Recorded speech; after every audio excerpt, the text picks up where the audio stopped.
Oxford की corona virus vaccine trial के दौरान स्वयंसेवक की मौत। ब्राजील में चल रहे ट्रायल में शामिल था वॉलंटियर, नहीं दी गई थी कोई वैक्सीन। वॉलंटियर को वैक्सीन नहीं दिए जाने के कारण चलता रहेगा ट्रायल।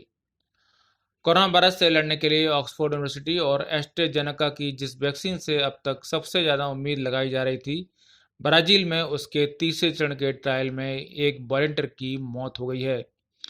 ब्राजील की स्वास्थ्य एजेंसी एबिसा ने बुधवार को इस बात की जानकारी दी है। हालांकि इस वॉलंटियर को वैक्सीन नहीं दी गई थी और इसलिए वैक्सीन के ट्रायल रोके नहीं जाएंगे।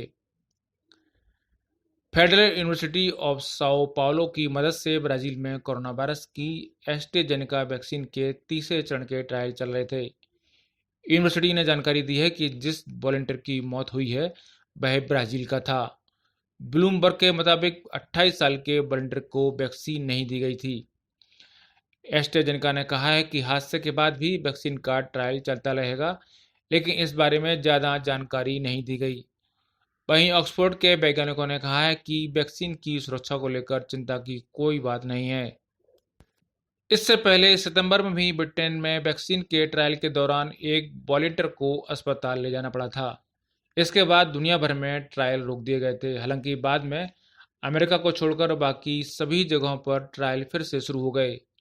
रिपोर्ट्स में बताया गया है कि अमेरिका में भी अब एफडीए यानी फूड एंड ड्रग एडमिनिस्ट्रेशन ने सेफ्टी डाटा के रिव्यू के बाद ट्रायल फिर से शुरू करने का फैसला किया था।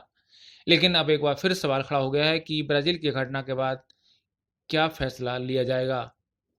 दूसरी ओर कोरोना वायरस के संक्रमण को लेकर ब्रिटेन के शीर्ष वैज्ञानिक सलाहकार के दावे से लोगों में चिंता बढ़ गई है। महामारी के लिए गठित ब्रिटिश सरकार की सलाहकार समिति के एक शीर्ष वैज्ञानिक ने कहा कि कोरोना वायरस को कभी खत्म नहीं किया जा सकेगा। वैक्सीन से इसका प्रसार नहीं रुकेगा, यह लोगों के बीच हमेशा बना रहेगा। उन्होंने कहा कि हालांकि एक वैक्सीन वर्तमान स्थिति को थोड़ा बेहतर बनाने में मदद जरूर करेगी। वहीं यूरोप में कोरोना संक्रमण की दूसरी लहर से पूरी दुनिया में चिंता है। विश्व स्वास्थ्य संगठन के अनुसार पिछले सप्ताह में 9 लाख से ज़्यादा केस दर्ज किए गए हैं। मौतों की संख्या में भी बढ़ोतरी हो रही है। संयुक्त राष्ट्र की संस्था ने कहा है कि वैश्विक स्तर पर आंकड़ों से पता चलता है कि पिछले सप्ताह में यूरोप में संक्रमित मरीजों की संख्या में 25% की वृद्धि हुई है।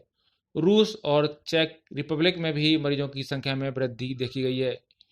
यूरोपीय देशों में इस महामारी से अब तक 2.5 लाख लोगों की मौत हो चुकी है।